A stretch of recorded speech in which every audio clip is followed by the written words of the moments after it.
Welcome to episode 288 of Sports Geek. On this week's episode, I chat with Morgan Todd from Maple Leaf Sports and Entertainment about partnerships, championships, and connecting with fans in times of need.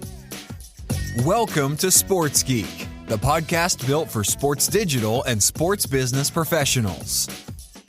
And now, here's your host who is ready to help you put cheeks in the seats, Sean Callanan. Thanks, DJ Joel. Yes, my name is Sean Callanan, and I really can't wait to the time when we can put cheeks back in the seats. It's really heartening to see fans starting to return. I'm recording this just before the AFL and NRL Grand Final happening this weekend. By the time you listen to this, those games will be run and done. So I'm going to wish best wishes to everyone involved, especially Melbourne Storm, clients of Sports Geek. I know they've done a terrific job dealing with the team. Being away from Victoria for most of the year to make the grand finals is a tremendous effort. So no matter what the result, congratulations both to the team on the field, but then also all the people behind the scenes at Melbourne Storm, making sure to keep the fans connected, which is also part of the discussion today. My name is Sean Callanan. As DJ Joel said, you can contact me in a variety of ways. You can use email, sean@sportsgeekhq.com. If you've got a question, a query, you want to know how I can help you, please reach out, use email. Or you can send me a tweet at Sean Callanan. And as always, if you have a spare 5 minutes or even 2 minutes, you could leave a review for this podcast on your favourite podcast platform. You can go to Apple Podcasts, sportsgeekhq.com/Apple Podcasts. It'll take you straight there. You can dive in, leave a review, 5-star rating, much appreciated.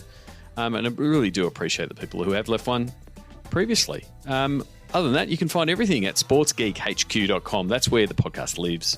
That's where you can find the show notes. That's where you can find the links to all the guests and go into the archive. Before I get into my chat with Morgan Todd, I just want to give a quick recap of the Sports Biz Zoom calls.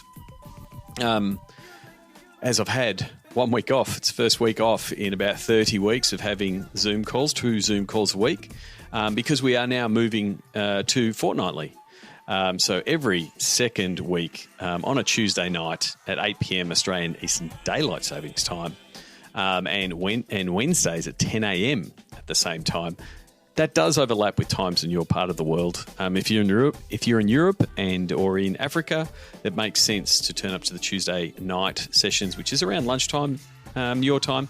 And the Wednesdays mornings in my time is also fits for the late afternoon, early evening in the US. So yeah, please come along. We've changed it a few times. We've done big topics.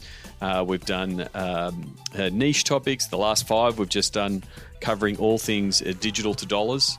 All of those are available as a replay if you're a Patreon subscriber. But what I want is to have people make an appointment viewing. So this week, October 27, 28, we are going to be looking at how digital and sponsorship has changed in 2020, which is actually part of the discussion in the conversation today with Morgan Todd, for the good. So what things have worked? What things have worked in 2020? So that's what the discussion will be.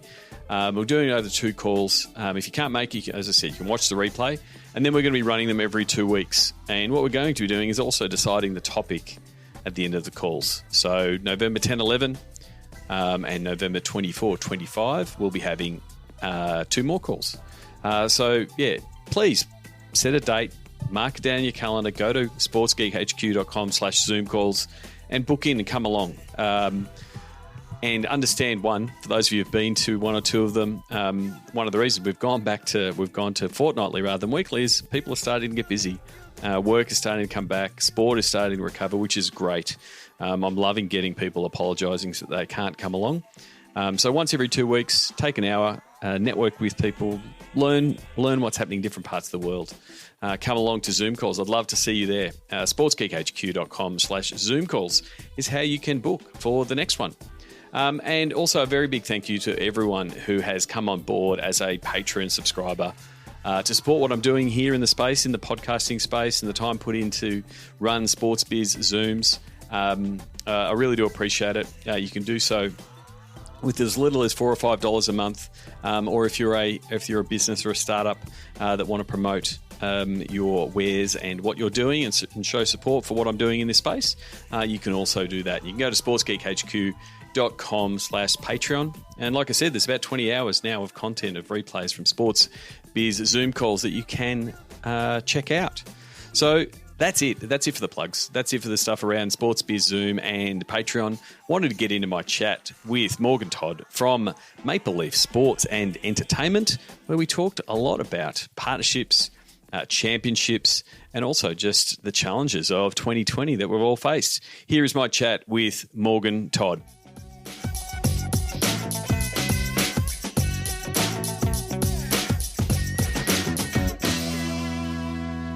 Very happy to welcome Morgan Todd. She is the Manager of Strategy and Global Partnerships at MLSE. Morgan, welcome to the podcast.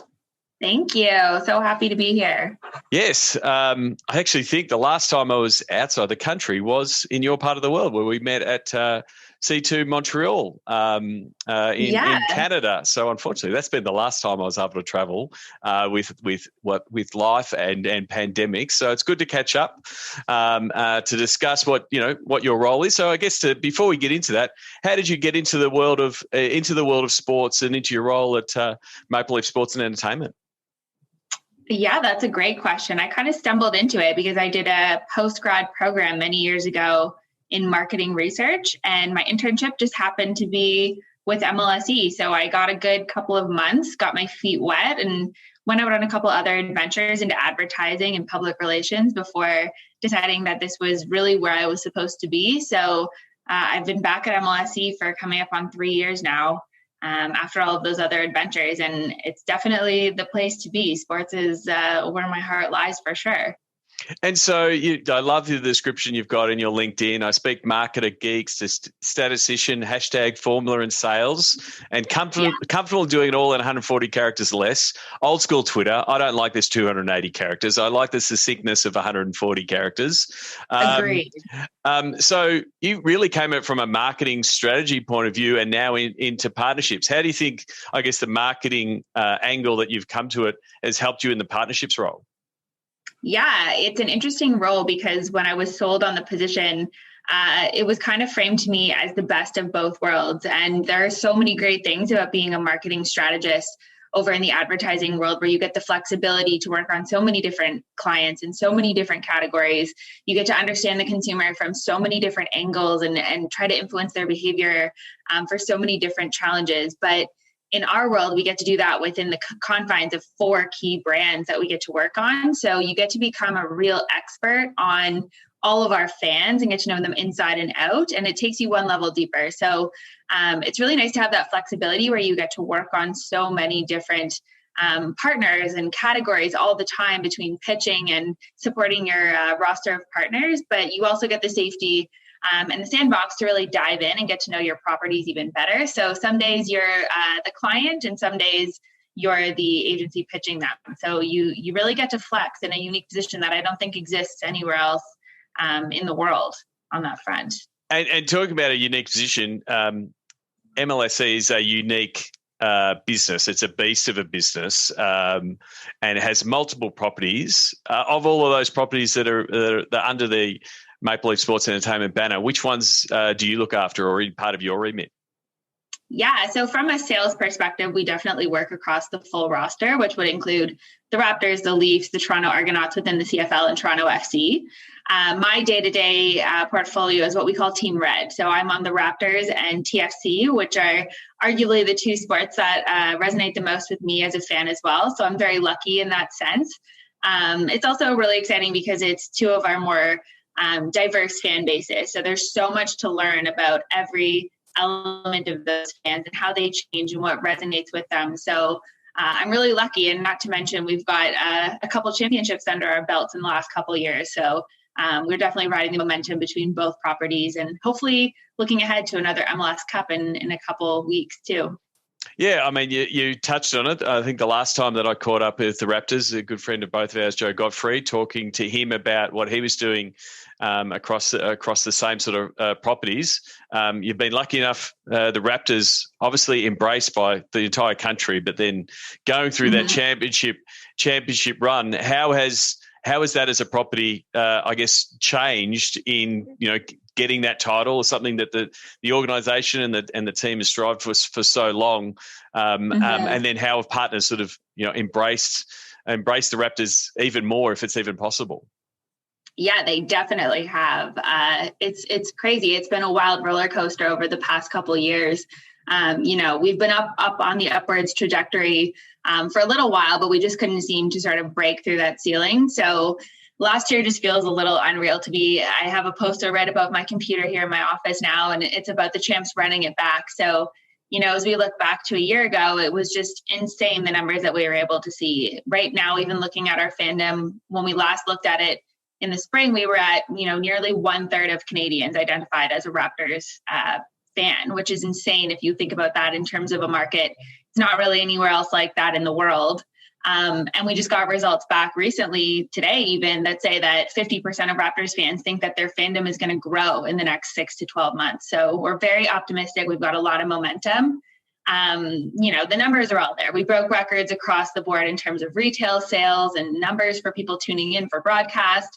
And that story is amazing. But what it was able to do, and we talk a lot about the Vince Carter effect back in the day when the property was kicking off, we now have a bit of the championship effect. So while people want to be a part of it because of their championship status, they're more interested in how it's affecting our community and how it's inspiring the next generation.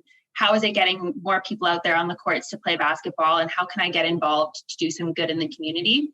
It's an interesting time, obviously, because the end of our last championship run, we're in a bubble and things are all just weird around us. So while the championship narrative really took off last season, we were excited to hang the banners. We were excited to celebrate with our rings and the Larry O'Brien trophy.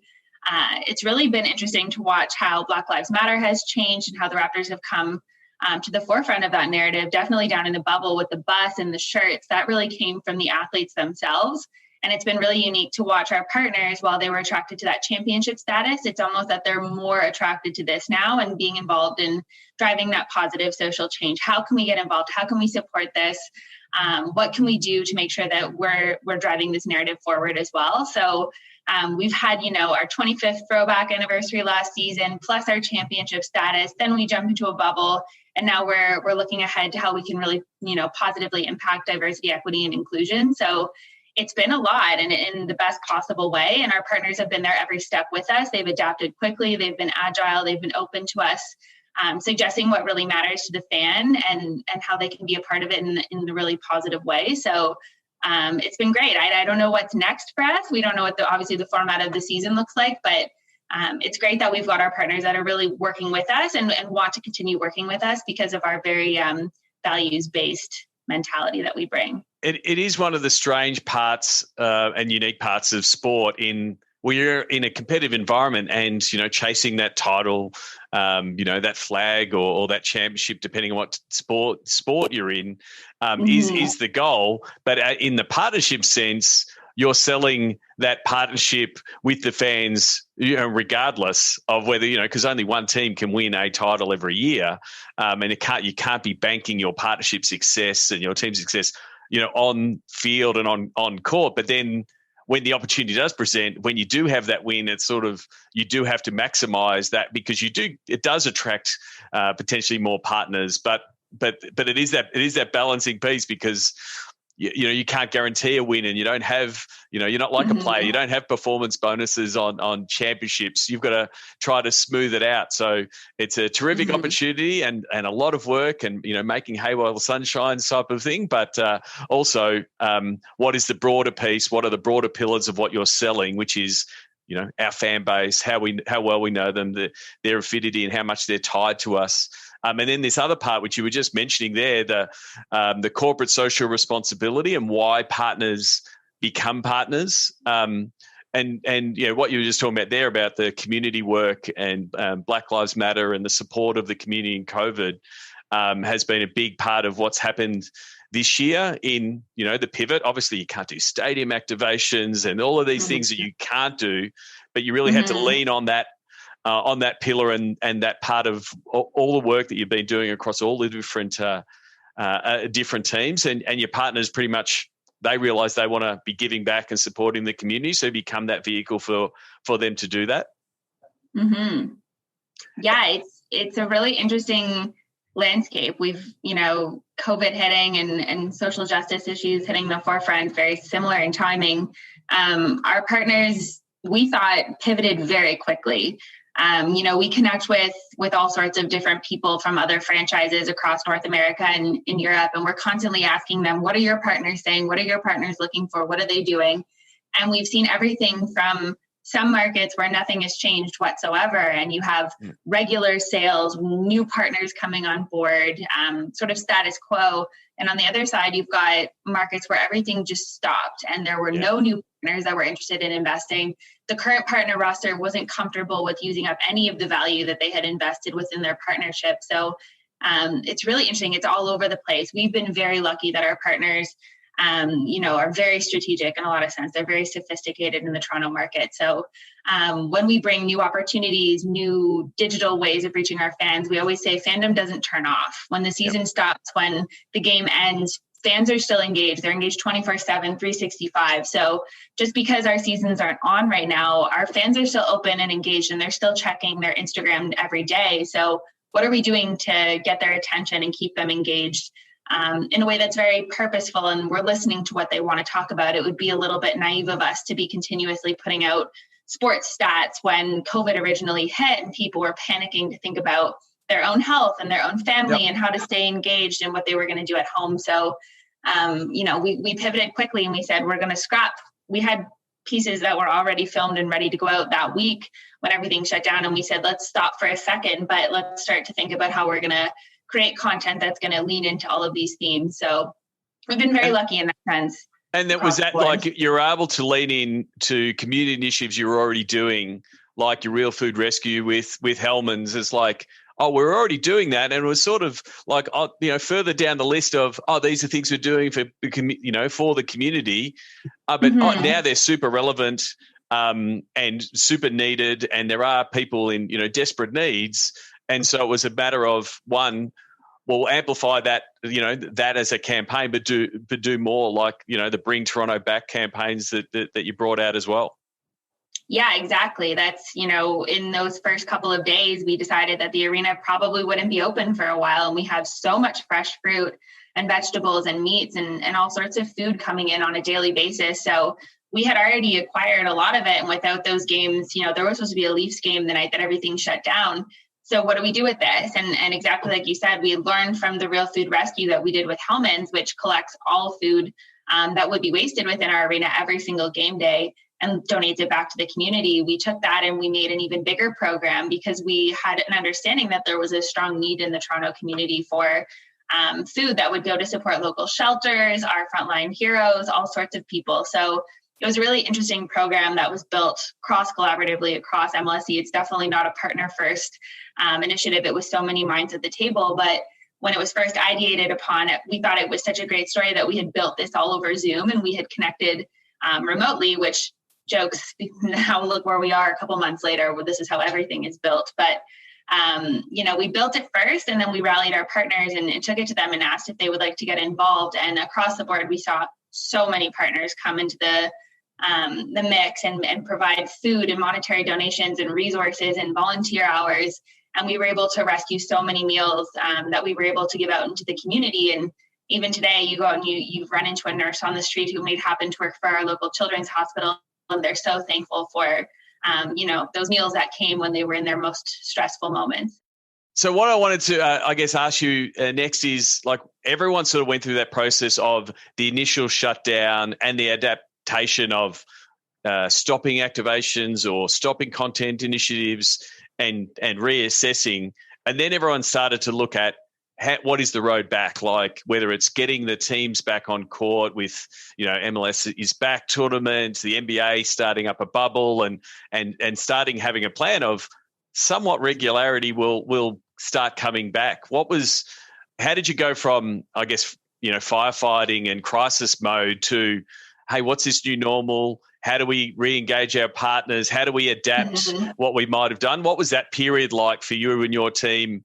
Like, I guess, working across functional teams of, the digital folk and talking to your partners. What was that period like? Again, like everybody, doing it working from home via Zoom, your Slack or your Teams, firing up like crazy. What was that period like? It was interesting. It felt a lot more organized than one would expect. A couple of weeks before we even knew that MLS, they were the first league of ours to return, that they would be back, someone in our analytics and business strategy team thought, why don't we go through an exercise of looking at just what we owe all of our partners, so we know what our canvas looks like, and we can start to make sure that we're communicating with them and we know what the assets are. So we went through that process, and luckily when COVID first hit, we also started creating on-the-fly processes in order to create new content. What do the approvals look like? How does the brainstorming look like? What resources and assets do we have that we can play with? It was honestly such a challenge to think about how we would actually even, engage our team when we didn't have anyone in the bubble to capture any content. And the one person, that was a really strange period where all the sports stopped and your regular content plans just couldn't happen. There wasn't a game to do the recap or the game. And so the digital teams, and I know we were working with the digital teams, they got in this sort of panic mode to a certain degree of, hang on, we've got to put content out. And so then they started ideating and doing great content. And for some of them, if they weren't connected to commercial, like they were just putting out great content and not connecting it with and to potentially, in some instances, like over-delivering, like they got into make-good territory so quickly to go, we'll do this and we'll do this. And I was like, well, hang on, like we don't know how long this is going to be. And also the rest of the season will come. So there is a whole bunch of assets that will be changed that we've got to do. So it was a real balance of, we've got to get stuff out to the fans, but it's like, what's this whole year going to look like? And it was a bit hard to predict, but it was like there was a little bit of either over-engineering, like a lot of activity early on to go, well, hang on, it's sort of like this weird off-season. We don't need all. And so it was really, because it was this hard stop of, you're going from this much content going out to, we'll do the same, but there was nothing supporting it. It was a real strange time. So having working through and I guess changing your processes would have been really important to be able to make sure that you were delivering some stuff for your partners, but also for the fans. Exactly. And just how we all work together. When you say cross collaboratively, it's hard to get those approvals when you can't just run down to somebody's office and get it on their desk in time. So those processes kept us all in track, and slowly over time, we were able to learn, how we could actually access any footage of the athletes, what those social media posts may look like. Each league was different. The challenge to even just understand what our signage assets was chaos at first, because they were changing all the time based on whether, signage was even working on site. Down in Orlando, there were challenges with electricity just working within the bubble. So some days you could see all of your partner signage up and running properly during a game, and other days you lost 2/3 of it. So definitely a challenge. I think we've learned throughout all of this that agility is key, that whatever doesn't get used in terms of value is still there for us to use later, and we're still able to reach our fans in unique ways. So the patience that we've all gained and sort of the flexibility that maybe we wouldn't had in our normal four walls and our normal arena on any given day has grown immensely, which is great across all of our internal and external teams. Our partners have been there along with us. We've had to change plans 2, 3, 4 times the night before when things are getting up and running. So it's a lot of learning in a good way, and hopefully things that'll last even as we exit COVID, hopefully one day, and return to some sense of normalcy. Yeah. I mean, MLSE is a super digital savvy organization and doing a lot of things in the digital space with partners. But we've seen this scene of obviously even put digital even more in the forefront. Have you even seen like even more partners that may have always been signage guys or teams that just do stadium activations or just do things that are non-digital start coming across and even going, okay, actually, if it's our only option, we'll go into the world of digital and sort of have that finally that light bulb moment go off, that's what you've been pitching to us for the last 6 years. Have you still seen more partners go, we will try digital now and realize it is the way to connect with fans these days? Yeah, and it's the perfect timing for us because a lot of the things that we were already working on are just coming into fruition with COVID. So we were set up for success in a lot of ways. While we already knew how to create some best-in-class content and best-in-class social features, we were, rolling out an MLSE arcade at the time, which is kind of crazy when you think about it. We've hired 2 in-house game developers that can go on any one of our team apps and build a custom game for our partners that brings in their specific brief and educates our fans on exactly their key messages. But now more than ever, when a lot of our partners, especially in the CPG space, they can't sample in person. They can't drive to purchase just through a digital spot. So how do we actually engage our fans in a meaningful way to get them to actually give us our attention for a couple of minutes, 5-7 minutes? We've got them locked in on this game. They're playing it, and then they walk away with some incentive to go to their local retailer and purchase that product, whether it be through a special offer or a contest or incentive across the board. We've seen those really come into play and actually provide a lot of success for our partners. So there's that. We've been developing a lot of unique viewing platforms, one of those being Real Sports Entertainment, which is just in beta right now, to help our fans understand all the different angles they can watch a game through. They can chat with other fans during the game, something that we're very accustomed to doing on Twitter, but now it's all in one place. So it's a really unique platform that we're going to continue building and looking for partner opportunities to lean in and how to really leverage this. And is that, and that effectively is, out of the, COVID creative, like people were watching a game in the bubble and setting up a Zoom account and chatting with their friends while they're watching the game because they can't be at a bar at a stadium. And so we're getting this mixed viewing method and the behavior changing to say, well, how can we adapt some of those behaviors into our fan ecosystem and what we're doing in a digital way? Like that's, if you're being glass half full on a pandemic, which is tough, I understand, but like there's changes to the behavior and it has accelerated that digital consumption piece, which I think gives a lot of opportunities for sports teams. Definitely. And as you said, there are things that we know are going to stay. They're not us investing in something that's just for the next little while. So as we look at fan behavior, everyone's moving into digital spaces. We're even just seeing, Gen Z and millennial groups sometimes would rather watch a game from home because they can multitask and they can catch their favorite sitcom while they're still, watching the game in real time, catch their sports highlights, engage with their friends. It's a very different experience than generations before, where it was like you go to the bar and you lock in for a couple hours and you go home, and that's your only sort of sports experience. So as we think about how we adapt to continue to meet those generations' needs, that things like this will be exactly what allows us to reach them in that meaningful way. Yeah, and then there's these the other new piece is doing crazy weird activation pieces in a social distance world, like having a drive-in and consuming it, like going completely old school. You want to talk to us a little bit about how that went?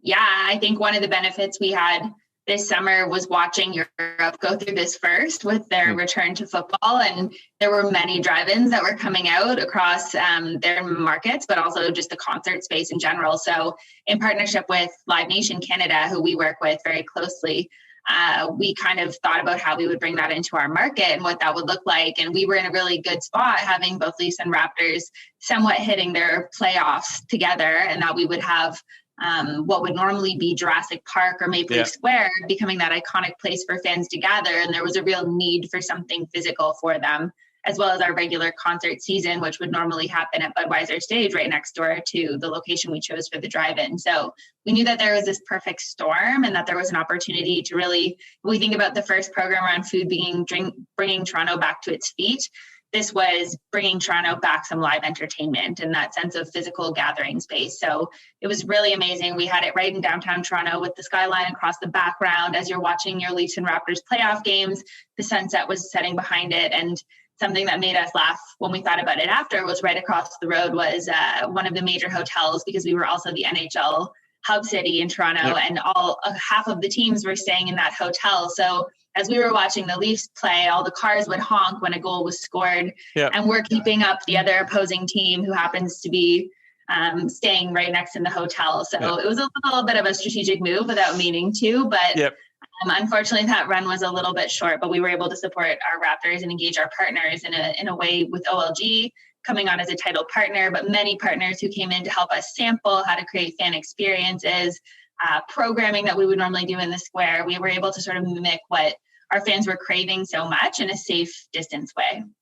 Yeah, I mean, it's I saw the pictures. It was like a car version of Jurassic Park with all the fans there, and the tooting of the horn, which is from my childhood years, going to a local football ground where all the cars would park around the oval, and every time there's a goal, everyone would bip the horn. Again, it's that shared experience that we all want from sport, and so again, it's a great potentially one-off in this time, but then it's also what does this look like as a satellite event across Canada for major games, and becomes another event strategy piece that you've didn't have previously, because everyone go, why would you do that? We've got bars, and it's like, oh, it's another opportunity potential for your partners to come on board. So I guess the thing going forward, like coming into 2020, no one planned for a pandemic. Like no one planned for a 3-month stoppage and playing in a different city and away from fans and all of that kind of stuff. 2021, we can plan for something, but there's still so much unknown. So we've got all this knowledge of how we activate with fans and connect with fans when we can't be there. Obviously, Toronto is in a weird spot, obviously, with the separate Canada and the US. Talk about this week that the Raptors may have to, locate in another part of the States from a travel restrictions point of view. How are those plans, coming together to talk about? You talked about having to be agile. How are you having those plans together now, trying to figure out, not knowing when the season is going to start, how many games, where it's going to be played? How are those conversations happening with your partners now? Because it's not like this year was all about make good and trying to cover everything. Whereas next year it's like, it's going to be another weird year. How are the conversations going so far? It's, again, very mixed. We have a couple partners that we're going through our end of season reports right now, and we're looking back on what the weirdness was that we went through last year. And a lot of them they don't want to start planning yet. They understand that things are going to change, and that there's probably some use in just waiting until we know what the formats are going to be and where the teams are going to be playing. So there's definitely a lot in that bucket, but there's a lot that are eager and are starting to understand the real value in talking to fans year round. So we're trying to get a little bit more creative, I would say. We're looking to all sorts of other teams every day. We're just sharing on the fly ideas that we see that we love and we'd love to take into our market. So, how can we start to think about what lives beyond the Zoom call from a coach or a GM or a player, and start to think about how we lean into real life experiences? How do you, looking ahead to the NBA draft, how do you make something bigger than we've ever done before? As we approach that and actually give our fans a unique experience to engage with it. So it's a lot of brainstorming. It's a lot of throwing stupid ideas against the wall and hoping that we'll be able to figure something out. Yeah. And is it really just a matter of deciding and creating the events and opportunities that you can control? Like, because you don't know when the season's going to start, but you can control. And, recently just, we are going to have new jerseys. What's the story going to be around them? How can our partners be involved? Like, they're the things you can control. Like, and you recently, launched new jerseys for next year for the Raptors. You want to talk about, I guess, some of the stories behind them and what you're trying to do with them? Because they're the things you can control. Like when we have got a draft pick and try to create those events, manufacture otherwise, that you can potentially put your partners around, because you need some assurity of what they want to do. Definitely. No, the jerseys are a great example. When we looked ahead to brand plans, a couple months ago, that was really the only thing that we were certain of. So it's been a really good moment for our partners to have something fresh to talk about and fresh to engage our fans over. With 5 new jerseys coming out in one season, it's something we've never done before, but we made a decision to space them out. So the first initial launch gave us enough of a buzz between our first 3 jerseys that were coming out. One with the Jordan placement for the first time, which has really excited fans with something new in the format there. And we'll have 2 more that'll come out into the fall and spring months ahead. So it gives us something to pulse, new stories to tell. We're taking a really unique approach this year where each of the different 5 jerseys will have a different narrative and a different persona and a different element of the Raptors brand. So, calling all fans to the true north is one of them, really leaning into this sense of our fandom and that unity that comes from diversity. We've got one that's really about the grit and the outsider status and that mentality that we've always had to be with the only Canadian team in the NBA, and that really outsider status that we're returning to now that we're sort of on the revenge to get back to our championship status. Another just being the icon and the leadership and being the only team with, representing sort of that Kyle Lowry mentality of the team. So we've got 2 more that'll be coming out. We're really excited. We're going to be leveraging tons of influencers, content, different ways of bringing it to life. So it's something that's good for our partners and something that they can help rally around and choose the stories that they most resonate with from their own brand angle or their target. So it's been really great on that front. And ahead of that, as you said, like we've got season tip-off, puck drop, kickoff ahead. We know that there'll be draft days. We know that those regular moments of the season will hopefully come and go as we're used to. And if they don't, we'll just pivot again and try to adapt to what is in front of us. Yep. I love the idea of the multiple jerseys. I mean, that's our gravitas jersey. We had 7 jerseys last year just for the variety, and also to give them all names and different ones. So that's the Thunder jersey, and we came out with different themes around the different games when we wore that jersey. It allows you to have so much more storytelling around it, and then you can also be aligning partners with those stories that you put behind it. So, the grit, resilience, the true north, like it gives you so much to work with to say, this is a type of partner. You should be partnering us when our guys are wearing that jersey and it fits in with the campaigns. Like that's where I really like the idea of, multiple jerseys and being able to tell different stories around them. I think it's amazing.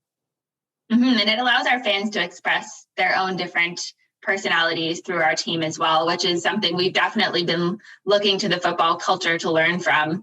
It's not always been a thing in North America to have so many different jerseys, but it's definitely something that's catching on. And the idea of such a big launch around them, we've seen so much success. We're looking across to the other sides of the world to help inspire us. So it's been, super exciting for our fans. Everyone wants to collect all 5. So it's great for us in that sense. And I'm excited to even get one myself. Haven't done that yet. Terrific. Well, I really appreciate you coming on and taking the time. Been good to catch up. I want to close things off here with the Sports Geek Closing 5. I'm here with Morgan Todd. Do you remember the first sports event you ever attended?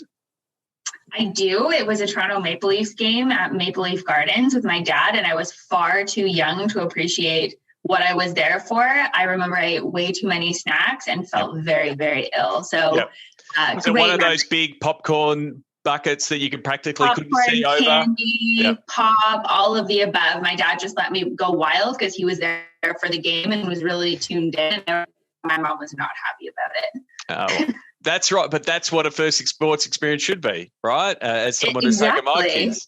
That's why I know. You've been to a lot of sports events in your time. Do you have a go-to food, or do you have a favorite food memory? I mean, the food game has definitely stepped up probably since that first game.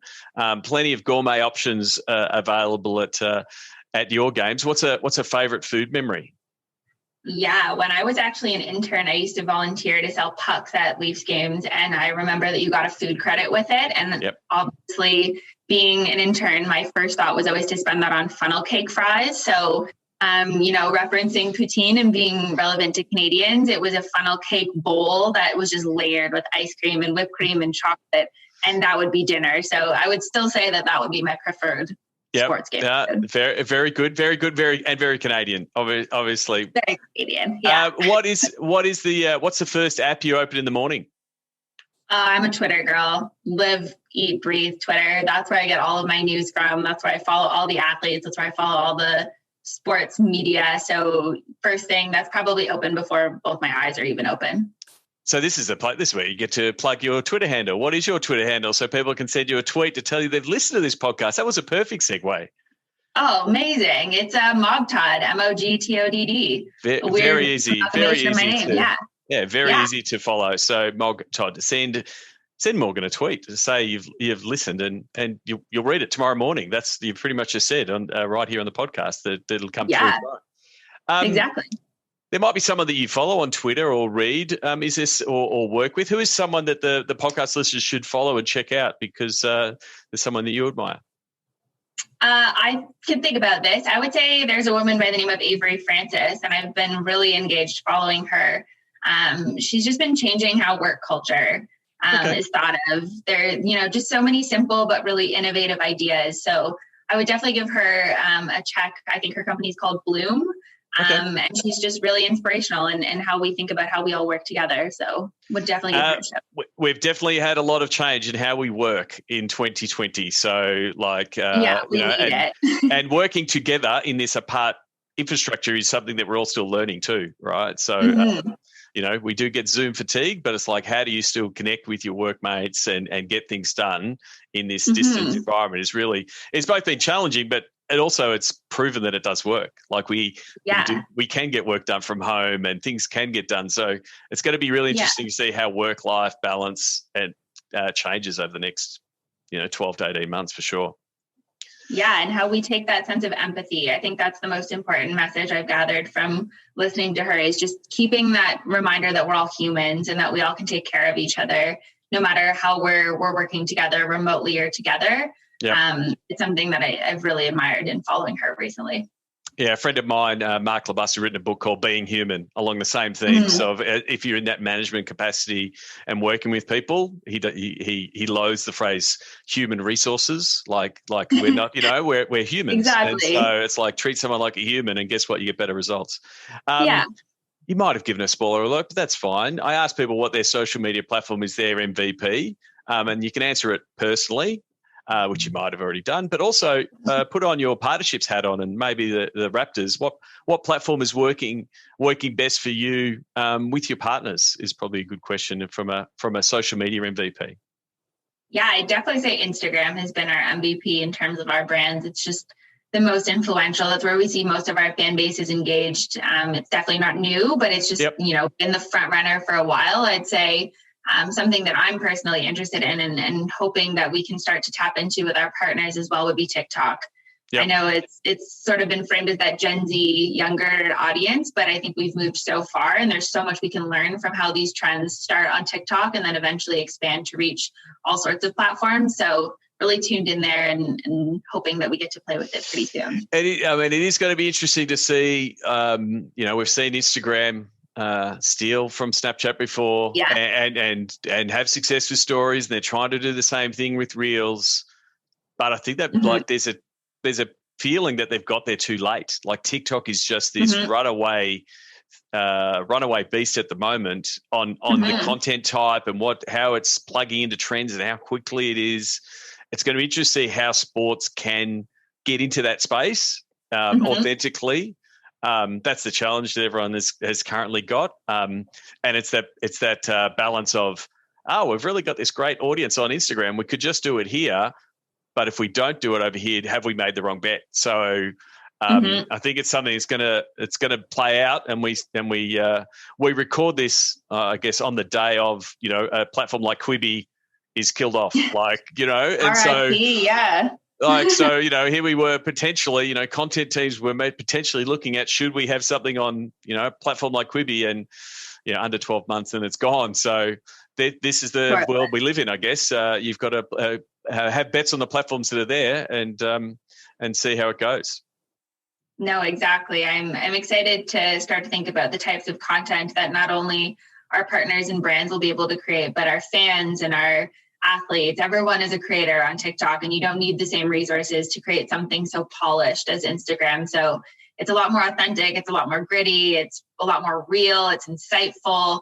And it's just something very entertaining because it's fresh for a lot of people. And I think the point there is also that every other platform that's been adopted has all been about how do we grow ours and how do we own our channel. Whereas TikTok, potentially it's how do we be part of a movement and how do we get our fans to create it? So, if fans are creating TikToks around Raptors moments or Toronto FC moments, like that's a win. And then how do you leverage that? Because it's very, it's very much UGC. And so then how do you do that in the campaign, in a campaign mode, again, in that authentic manner? So that's the piece that's going to be, one for people like yourselves and myself to figure out, like, what are those mechanics to go, oh, we've got people doing it. Oh, now we can repurpose it. And we're seeing TikToks on the big screen, again, back in the future days when we get to go to a stadium. But they're the kind of things that'll be, really exciting, because we probably haven't had, we've had Kiss Cam, we've had kids doing Fortnite dances on the big screen. No doubt when fans do return, we'll be doing the latest TikTok dance. That's what will be done on the big screen to engage fans. So absolutely, it's now it'll all be integrated in everything that we do. Yeah, we'll have to practice your moves now, so that way we're ready to be featured on the Jumbotron when everything returns. I've had enough features on the Jumbotron. I really should stop doing it. But you can find me dancing in multiple sporting events, unfortunately, on the internet. So I'm already up for it, and I'll probably end up making a fool of myself again. Morgan, where can people connect with you? We've said your Twitter, Mog Todd with 2 Ds. Where else can people connect with you to say hello and tell them that you've listened to the podcast? Yeah, I'm pretty much Mog Todd across everything. So LinkedIn, Instagram, Facebook, Twitter, TikTok, YouTube, whatever it is, you name it, Mog Todd across the board. Terrific. Please reach out, tell Morgan that you've listened to this podcast and say thank you. Really do appreciate it. Morgan, thank you for your time. Oh, thank you so much. This was great. And I look forward to the day when I can come back to your fine country and catch a Raptors game or a Leafs game. And hopefully that is sometime soon, pandemic withstanding. So hopefully, they do open up borders and allow planes and all of those things. But at the moment, I just want to be able to leave my house and get out of lockdown here in Melbourne. But hopefully in the future. Yeah, we'll cross our fingers sometime soon. Find out more about Sports Geek's Digital to Dollars process at digitaltodollars.com. We'd love your support on our Patreon campaign. Go to sportsgeekhq.com/Patreon. Thanks again to Morgan Todd. As she said there, you can send her a tweet, and please do. I really do appreciate it when people reach out to the guests. Morg Todd, MOGTODD, is how you can reach Morgan. Send her a tweet. Tell her that you listened to the episode, that you enjoyed it, and ask a question. That's it for this episode. As always, if you want to get in touch with me, if there's a way that I can help you, whether it be in a consulting capacity, whether it's via a Pick My Brain session, a 2-hour session where we dive in on your problems with your team, or if it's a way that I can help you find your next place in your career. There's a lot of movement, obviously, in the world of sport right now, and I've got some opportunities to connect people with the right people. So if I can do that for you, please reach out, whether it's via a phone call, just go to Sports Geek HQ. There's lots of links there to reach out and contact me. Until next week, thank you very much, and thank you for listening. Thank you for getting this far. And if you want to become a Patreon subscriber, I would truly appreciate it. You can go to sportsgeekhq.com/Patreon. If you're running right now or driving right now, just remember that. And when you get back to your desk, type it in. Check out the options in Patreon, and I'd really appreciate your support. Until next episode, my name is Sean Callanan, and you've been listening to Sports Geek. We'd love your support on our Patreon campaign. Go to sportsgeekhq.com/Patreon. Want to help drive more revenue from your digital efforts? Book a time for a call. Go to sportsgeekhq.com/phone call.